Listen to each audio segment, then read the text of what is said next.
Hey, what is up, mortals? It is Sam Gabriel here, and welcome to What If Deku Could Manipulate Gravity, Part 11. Just wanted to greet you guys by just saying sit back and relax, you're in for a treat, so we begin. Giddy. How many nomos do I have at my disposal? The leader of the League of Villains turns to the bartender, who stopped cleaning the glass cup and set it down. 4. 1 low tier, 2 middle tiers, and 1 high tier nomo. Hearing the answer, Shigaraki nodded and grinned with malicious intent. We got more recruits, too. The intel I got from UA says the summer camp isn't cancelled, so those brats should be scattering across the mall as I speak. Once I get my hands on them. Shigaraki kept chuckling as he glanced at a picture of his targets. I will make that symbol of shit wish death would come for him. What would you do then, huh? All Might? What about All Might? A gruff voice caused the League's leader to stop cackling and turned to the one who just walked in. His face immediately changed as he picked up a glass of water to sip at. Just a simple discussion on heroes and looking over who I have for my raid next month. The hero killer nodded in response and swiftly left the room. With his presence gone, Shigaraki sighed and started to scratch the scarred and discolored patches of his neck. Kurogiri was impressed by how much the man managed to hold himself against someone he couldn't stand, but considering his leader's motivation, it became understandable. After all, for All Might's misery, Tomura Shigaraki was willing to do anything. That's not fair, you can't just do that! Toga came skipping in with a pout on her face. She was complaining about her knife being swallowed up in the newest member's muscles, as well as some other things. I just wanted to stab him! He's completely destroyed the back room now! The blood-addicted psycho continued to voice complaints about the troublesome man, and Shigaraki rapidly clawed at his neck, the broken nails causing a couple orbs of crimson blood to well up. Troublesome. Too troublesome. He's strong, but I don't like him either. The new recruit's strength was something the villain wanted, but he just couldn't stand the man himself. The newbie wasn't even part of the attack, but it consisted on going anyway. I'll just put him out of the way on the mountainside. Waving a hand to the one clad in purple mist, the leader managed to gather his thoughts and calm down. Kurogiri, put that damn vigilante in charge of that new guy. I don't want him there, but he insists on fighting. Toga glared at the man who called her idol a damn vigilante, but huffed it off when her eyes caught sight of the blood. She grinned like a Cheshire cat before skipping away, humming away her troubles as she disappeared around the door. What do you mean he's gone? Aizawa's voice was laced with concern as he spoke with a certain hero. Did you not hear me the first time? I mean exactly what I said. He's withdrawn a couple thousand yen from my bank account and hasn't been home for the past 2 days. Endeavor's rage could be felt through the phone as he went through his current predicament, fury in his eyes. His son had asked to drop out of UA 2 weeks ago, and although he denied it at first, the flame here reluctantly gave permission when the boy agreed to finish his education elsewhere. He wanted his Shoto to be in the best school, and although UA was the best choice, his math becoming better than All Might from another school was also something he didn't mind. As long as the end goal was to surpass that one, he didn't care how he did it. The only problem was his perfect creation had just disappeared. Are you sure he's not at UA? I am sure, Endeavor. Calm down. Do you have any leads for where he could have gone? The homeroom teacher pinched the bridge of his nose as he tried to take in the information. After the horrible performance of the final exams, Aizawa had brought Todoroki into his personal office to talk to the child. He had wanted the boy to apologize to Momo and actively work on both his communication and teamwork. They were all simple skills necessary for a hero after all, but the child had refused to listen. Instead, he had just kept silent and took the information in one ear and out the other. At the end of the simple scolding, Aizawa had just sighed and dismissed the student, telling him that if a similar stunt was pulled, Todoroki would be put under house arrest. Relying on your peers will make you stronger as a whole. Take the 2 biggest problem children as an example. I'm not telling you to act like them. In fact, please don't. But their teamwork is flawless. They're annoyingly loud, but in the end, their arguments push each other to improve. They make a good example of... Aizawa rubbed his temples as he remembered what had happened after. Todoroki had suddenly released a wall of ice between himself and the teacher, and it was too high for the Quirk-erasing eyes to make contact with the boy. From where he was at the time, Aizawa couldn't stop the heterochromatic one from leaving. He had just sighed as he called for assistance, turning on his coffee machine and cupping the hot mug with both hands. The ice had been colder than usual. Whether it was the ice or Todoroki's behavior, no one would have known the student would disappear the way he did. The teacher knew that something was off and cursed under his breath for not doing anything earlier. There was no point worrying about it now, as Nezu wanted him to meet with the heroes he hired for the summer camp, but the teacher couldn't help but keep wondering how the boy was doing. You better not do anything wrong, Todoroki. I want another night. The missing boy in question put money on a receptionist's counter as he booked for another night in the hotel. He wore a mask and a cap to hide his face before crumpling the receipt into his coat pocket. With the extension paid for, Todoroki returns to his room. Damn it, still no leads. Pulling out a laptop from his rucksack, the boy continued to search for his targets to no avail. What do I do with this frustration? Slamming the screen shut, Todoroki huffed like a child throwing a tantrum before calming down to ponder the thoughts of hatred. They were for both his father as well as Izuku, and the feelings were being twisted and twisted until the knot in his stomach caused the boy to run rogue. Consumed by the loathing, he went over his options before coming to a conclusion. I'll keep an eye on him. If I do, they'll surely show it too. God, you looked stupid. Shut up, you! Izuku casually landed in a tree after avoiding the landslide that hit the class. Even though he was swept up like the others, the boy simply wasn't dragged down when he decreased the gravity around him. Honestly, we should have seen that coming. They all agreed, since they thought that they would be used to Aizawa's antics by now, but that obviously wasn't the case since they were now in the middle of some sort of survival game. The cat lady said we could use our quirks, right? Bakugo's hand sparked as he glanced at his best friend. He had spent the past month training his body with All Might and Mirio, while Izuku continued with the routine he established on his own. Best Genius had even been spotted a couple of times, walking in the gates with Nezu as they talked about the Greenette's progress. It wasn't just those two who skyrocketed in improving. The rest of the class were also doing their best to surpass their limits. Todoroki dropping out had been shocking for everyone, but it somehow served as a motivation. The boy had never been close with anyone in particular, and his uncooperative behavior resulted in this outcome. The only one particularly affected by his disappearance was Momo, but she dealt with it by also improving herself. Was that it? Izuku looked at the dirt beast he just stomped into oblivion, and his best friend sighed, joining him. The blonde was still a little bit behind Izuku overall, but he was still more than capable of putting up a good fight. Even if the two were skyrocketing in progress, the rest of the class weren't falling behind. They had to team up in groups of two, and their hard work had obviously paid off, since the clear power difference from before had started to disappear. That was definitely longer than 3 fucking hours. The class stumbled wearily out of the forest with dirt and sweat stuck to their uniforms. One of the heroes, Pixie Bob, started to hound a couple of the boys for marriage as Uraraka noticed a small child standing near the door. Izuku managed to politely wave off the heated proposal when his eyes were drawn to the kid glaring at his brunette classmate. What's his deal? It didn't matter, though, since everyone was too tired to keep standing. The wild pussycats had made dinner, and everyone greedily ate it down before being shown the baths to relax in. Boys and girls were separated with a wooden wall, and there was pleasant chatter on both sides. He's been sitting there alone for a while. Do you think he wants to join us? Izuku suddenly pointed up, and Bakugo's sight followed his fingers. It was the young boy from earlier who just glared at Uraraka. The blonde just scoffed before continuing to relax in the bath, and the Greenette sighed before getting up. Hey, Kota, right? You okay up there? Even though the teen was as merry as ever, his efforts were dragged through the mud as the young child continued to glare him down from above. He seemed to hate their very existence, and Izuku just couldn't understand why. Maybe he's like Kacchan, just needs a bit of fun. That thought caused the Greenette to jump up toward Kota. The child was immediately suspicious. From where he sat, he simply couldn't see what the teenager held behind himself, but he was rather shocked to see Izuku almost at eye level to where he sat at the wall. What do you want? The Greenette only continued to pleasantly smile as a response. You can't go over the wall. Oh, I'm not here for that. Izuku reassured Kota he wasn't planning to peek at the girls, but the child stood up, hands spread out. Be careful you don't fall! Mina's voice could be heard from the girl's side, but before the child could reply, he shrieked as a handful of water was thrown in his direction. Water fight!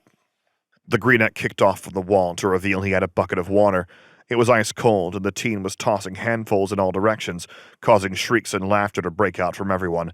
A couple other classmates threw water back at the culprit, and more giggles broke out as Izuku turns to the one he was trying to make smile. With his eyes wide in surprise and mouth open in shock, Kota stood there with a look of bewilderment, and the greenette couldn't tell whether it was a good sign or not. "You okay? Do you need me to—" "Ah!" Izuku suddenly wobbled as he was hit with cold water, and looked up to see Kota also with a bucket in hand. His face was still angry, but seemed a little tense, as if he wanted to break out of the stiff expression. "Told you I liked that kid!" "Shut up, Kachan! Look out!" The greenette turned at the sound of Uraraka's voice to see Kota falling toward him, bucket in hand. "It's fine, I got him!" The teen landed with the unconscious child in his arms, and couldn't help but notice that the expression had become a pained one. Did I do something wrong?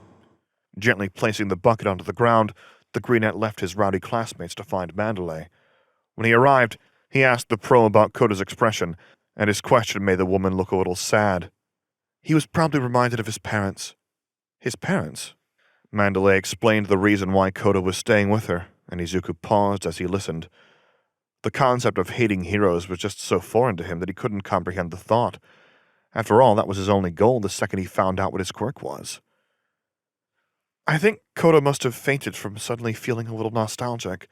My cousin did like messing around a lot, but ever since I took him in, he's just hated everyone and everything. I'm glad he felt a little bit of relief since, well, I haven't been the best auntie. She sighed with a troubled expression, and Izuku smiled to try and cheer her up. Well, I think he just needs to have some more fun. He splashed me back, after all. Kota's just a child and probably needs time. Mandalay smiled back before chuckling. You're very good with children. It would make me so happy if Kota can be happy soon. Izuku laughed as he told the pro it wasn't the first time he had been told that before leaving. Took you long enough. The greenette was stopped in his tracks as pajamas were thrown in his face. Pulling them down, he saw Bakugo with a bored expression. You're like a dog waiting— Shut up, planetoid! Quickly dressing, they slowly headed back towards the rooms they were supposed to stay in when the blonde stopped in his tracks. Kachan? He said nothing as he just stood there. It's annoying. Izuku turns toward his best friend, who looked a little uncomfortable. I still can't catch up. You okay? Even after working with All Might for 2 months, there's still a gap. Kachan! It's nothing. The greenette's eyes widened slightly as his rival dismissed the sudden change in behavior. He decided to let it be, since it would come out eventually. The blonde just didn't want to talk yet. They continued to walk in silence back as Izuku returns to his own thoughts. I need to get even stronger. When Kachan finishes the preparation for inheriting One for All, a smile appeared on his face as he made sure not to let the negative thoughts take hold. It'll be me struggling to catch up, but it's okay. I can still be the best hero. They returned, and after a small pillow fight with Denki and the others, the class went to sleep. The night was peaceful, and it would have stayed that way if Aizawa didn't wake them all at the crack of dawn. Everyone was dragged out of bed, and the homeroom teacher threw a softball in Bakugo's direction. Huh? What's this for? The tired man just kept standing there with no response, and the blondes didn't know what to do. Bet you can't beat my score from before. Izuku once again proposed a challenge for Bakugo, and he immediately grinned. Cupping the ball and placing it against his other palm, the blonde maliciously responded with, Eat those words, planetoid! AP shot!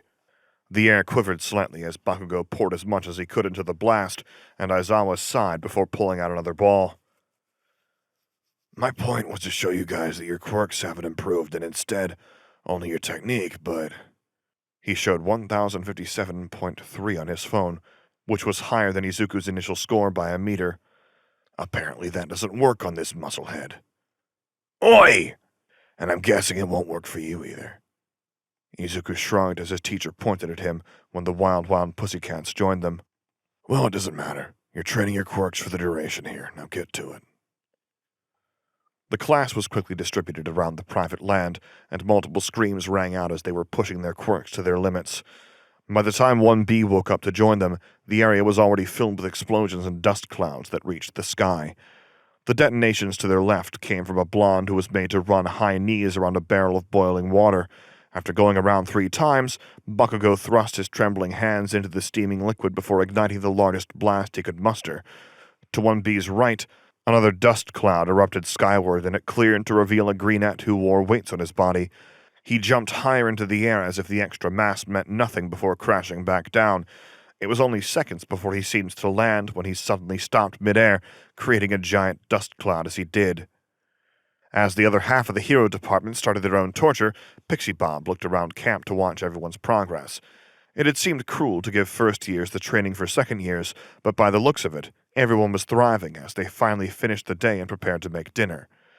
Kachan, stop blowing up the stove! You're the one that told me to light it up! Not like that, dumbass! What'd you say, dipshit? Now, calm down. As Mina tried calming down Izuku and Bakugo, who fought over the now incinerated stovetop, Momo went around with a lighter she had made. Shinso passed her more chopped wood he had collected with some others, and soon their curry dinner was made. Where are you going? Bakugo turned to see Izuku pick up another bowl of curry and not walk back toward their table. The greenette pointed to a small figure disappearing into the forest on the blonde's side, deciding to stay where he was because the food-eating contest from earlier had made his stomach hurt. So, this is where you are. Kota whipped his head around to glare at Izuku walking into his secret spot. The teen walked right up to him and placed the curry bowl in his lap. What are you doing here? The child didn't move, as he didn't want to spill the curry, and Izuku just shrugged, placing a spoon into the kid's hand. Nothing much, I just saw that you didn't eat. I don't want it. Well, too bad. Kota didn't know what else to say as Izuku was already heading off the mountainside. It was already too late to give the bowl back, and the child could only question if he should eat or not. You should eat. You're making Mandalay worried. By the time Kota turns around to see Izuku, the greenette was already gone. He looked down at the bowl and scowled, before picking up the spoon and eating. It's okay, I guess. The next day was just as laborious as the previous one, and everyone already had exhaustion painted into their features. Even Shinso, who looked as tired as their teacher on a regular basis, seemed more haggard than usual.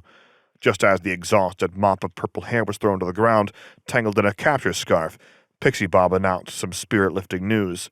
It was a test of courage, and many cheered as some started to freak out. The news made the day more bearable, and by the time night was upon them, Mina was more than ready to go into the dark forest. The only problem for her was that students who failed their final exams had classes, so she, along with 5 others, followed Aizawa begrudgingly back to camp. When 1B scattered out to be the scarers, 1A were given pieces of paper to determine their partners. Izuku noticed Kota was nowhere to be seen, but the teen assumed he was at his secret hideout before turning to see Bakugo with Shinso as his partner. Kota was alone, but was welcomed into Jiro and Ojiro's group when he seemed to freeze up in fear. The 3 pairs all stood together, and 12 minutes later, there were already screams piercing through the trees. Since pairs were told to go every 3 minutes, it was time for the last pair, and Izuku confidently walked into the forest. He had done it many times as a kid, after all, and he actually liked being under the dark canopy. The same thing couldn't be said for his partner, though, as the greenette turned to see Uraraka sweating through a strained expression.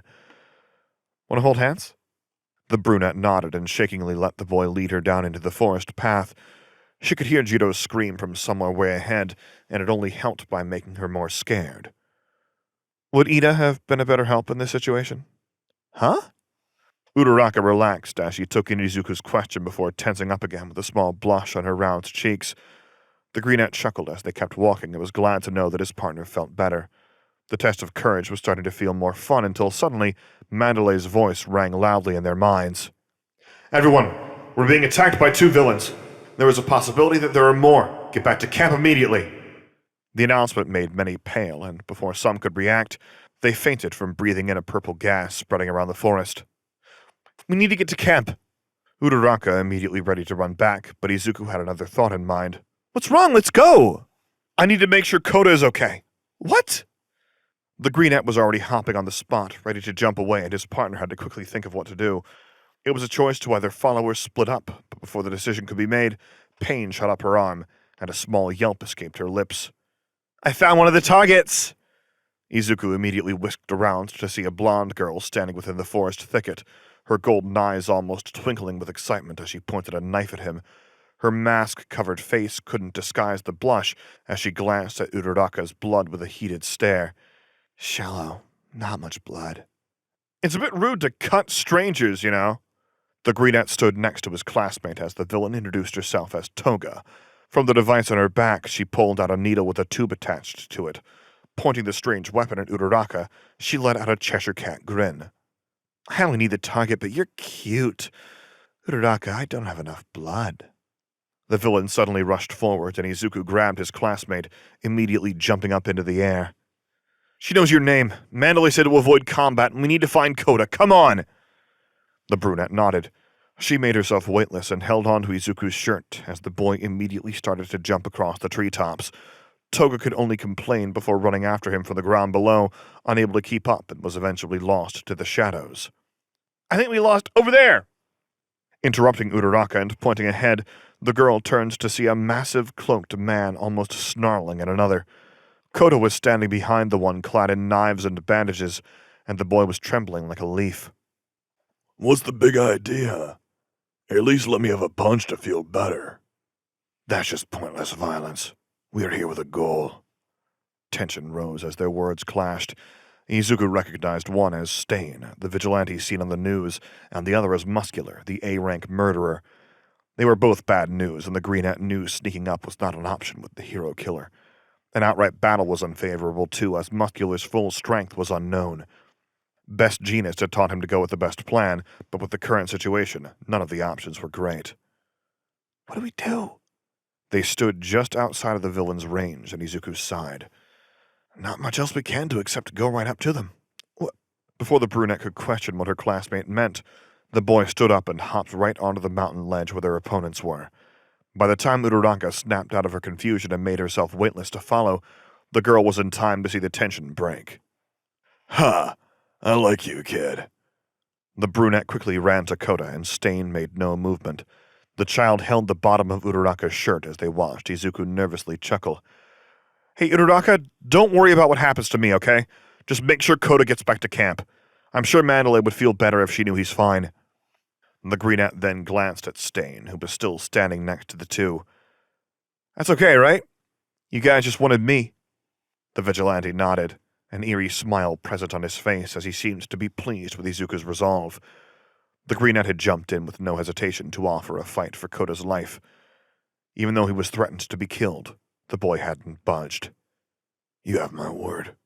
You are worthy, kid. Thank you all for sticking around, and I hope that you enjoyed. Before you leave, we would just like to let you know that We the Celestials has many other channels for your entertainment and viewing purposes. All the information you'll need is right below here in the description, so feel free to check out all the other incredible projects our team creates. Secondly, on behalf of We the Celestials, I'd like to thank everyone involved in the production of today's awesome content. Their details will be in the description below. That's all for today's video, so goodbye and have a divine day.